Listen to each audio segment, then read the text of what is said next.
but one of my greatest desires in life, and I could even say a goal, but one of my greatest desires in life, it's probably the top 3, is to repay all the people who've ever shown me kindness or who've ever gone out of their way to help me, or even just help me, especially in my most trying times and in my times of need. Like, those people that have helped me, even when they had nothing to give, but they still made sure that they helped me because I was in need. I don't ever forget those people. And every single day, and I'm not exaggerating, every single day I think, how can I repay this person? And they don't expect to be repaid, but I want to do things for those people who have done things for me. I don't know if I'm the only one who has this, but that is one of my greatest desires. And I know that one day I will.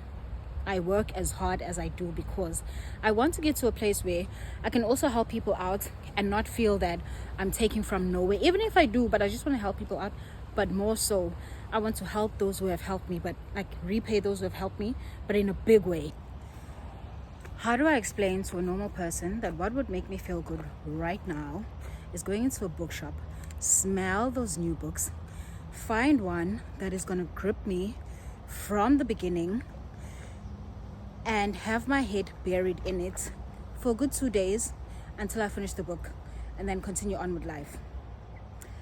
How do I explain that to a non-reader? What is up, you guys? Welcome back to another video. I just want to sort of explain my outfit changes. So I brought a jersey to work today. I did come in with this tank and a shirt, a pink shirt, which you saw in the morning, but our office is very cold.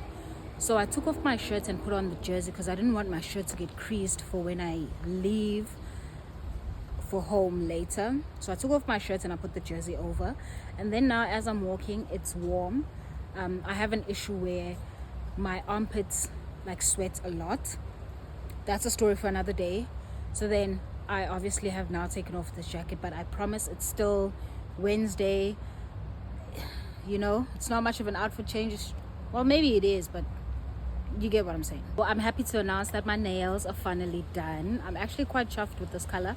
I feel like it's a grown-up set, and I like that, and it feels very ladylike and embracing more of, I think what I'm going into, more of a feminine feel, like with just all around with the things that I do, with the things that I say, the way that I present myself, how I speak. You know, I'm just, yeah, it's just that. So I'm quite happy with these.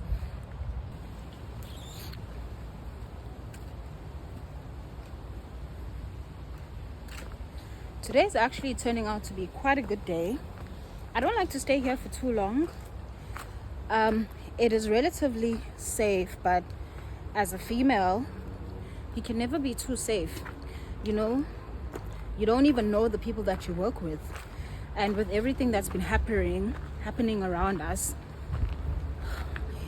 you just fear for your safety. What a dangerous time to be a woman, especially in SA.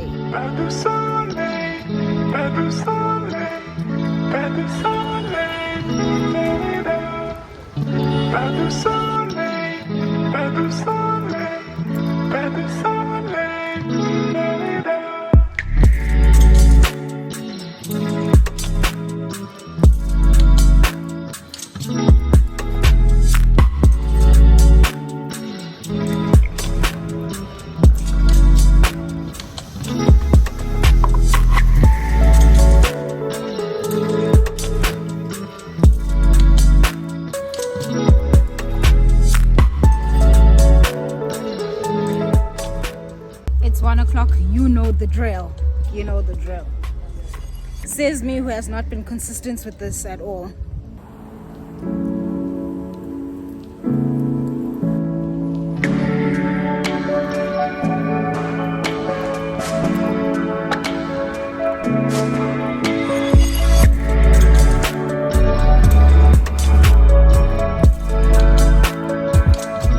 I don't know if it's everyone that goes through this crisis, but I'm at a point in my life where the money that I make does not match up to my big age.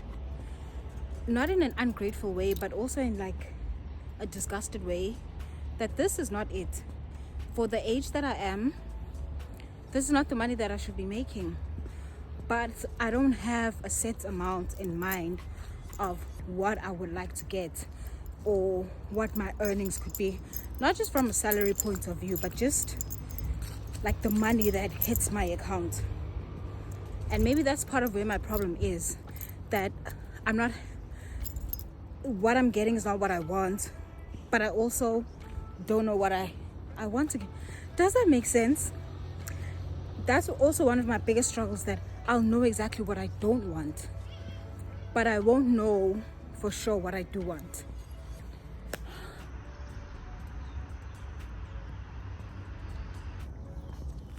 Isn't it so comforting to know that no matter what it is that you go through, or no matter whatever mess up that you do, or the places that you find yourself in, that you've put yourself there, that even in the midst of all those things, nothing takes God by surprise?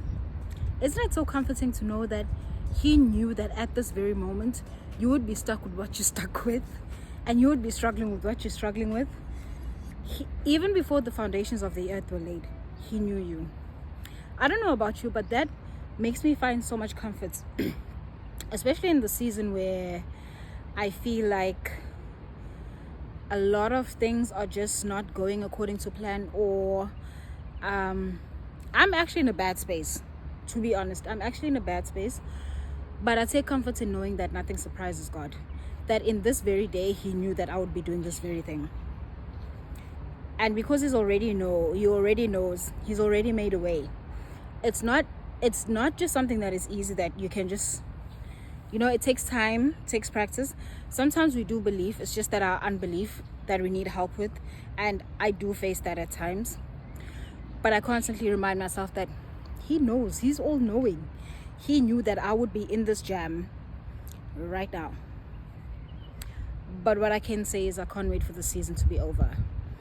I can't wait to get to the end of the tunnel and be like, this is the testimony, this is what He was doing, and just finally be done with the season or with this testing. Because what? Yeah, that's just the crux of it all. I think also these walks have also started to help me into brain dump, more so as just like, and not having them just as fitness. Oh Lord have mercy.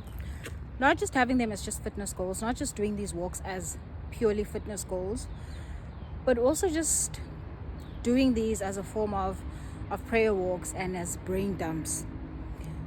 It's so easy to get caught up in your own head. It's so easy to get caught up in your own voice.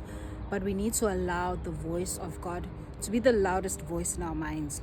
And the only thing that you can do that is if you allow the voice of God to speak over you, or if you actually listen to the voice of God. And you cannot do that with your Bible closed. You can't. It's just, it depends on what you read, on what you watch, your intake. Basically, that's what I'm trying to say. I read somewhere where it says the area that you struggle with the most is the area in which you trust God the least. I felt so attacked. Rightfully so, because that really spoke into my unbelief or my lack of trust in God in that specific area. And to be honest, I didn't see it in that way at first until like I saw it that way. I was like, damn, okay. And for full transparency, for me, I tend to trust God a lot for other people. Like, I know if I say to you, God's gonna come through for you, I mean that. I believe and I know that it will. But if I tell myself God's gonna come through, like, I have the knowledge of it, but not so much the revelation of it, I guess. And in the season, my Lord said, you will know it. You will say, and when you say you trust in me, it is because you believe and you know that you really do trust in me. And it's not just words that you say to yourself. It is crazy. Actually, no. The way that the Lord works, when the Lord said His ways are not our ways and his thoughts are not his thoughts. His thoughts are not our thoughts. His ways are not our ways. His thoughts are not our thoughts. He meant it. And I'm actually learning a lot about God and in trusting God, especially in the area where I now see that I trusted him the least, or actually didn't trust him at all. And that was in the area of finances. And sometimes children don't listen to their father. And that was just me. I really feel like the Lord had tried to teach me lessons gently, but of course I didn't listen. And now I'm just learning the lessons in the hardest of ways. When I say in the hardest of ways, in the hardest of ways. That's what I can say. All I can say is, it is the Lord that is keeping me, that is sustaining me, and that is providing for me. That's all I'm going to say. This is going to end up being way longer than I had anticipated for it to be. But like I said, these are like brain dump walks and prayer walks. So, this has become our spot, I guess. What I do want to say is, in all things, God always tries to reveal a different aspect of who he is to us. And when it comes to humans, we learn best by experience. The only time you can say the Lord is your provider is if the Lord provides for you. The only time you can say that the Lord is my healer and really mean that the Lord is your healer is when he heals you of something. It can be a sickness, it can be deliverance of whatever. When you say that the Lord is my refuge, it is because you have sought the Lord and he was your refuge in whatever time that you needed that refuge. That is it. That is all that I have to say. I actually missed out on sharing a very important part. So today, in between stressing and sort of dealing with unbelief, a friend messaged me. She's from Joburg. We've never met face to face. She messaged me and says, "Are you at work, as in like in the office?" And I said, "Yes, what's up?" She says, "I want to buy you coffee or a sandwich or something." And she sends me money without me asking. That was definitely the Lord. Particularly in that point, it wasn't a lot of money. Like, it wasn't thousands, but it was a lot of money in terms of value and in terms of timing and in terms of need. And I was like, yeah, yep. I am learning.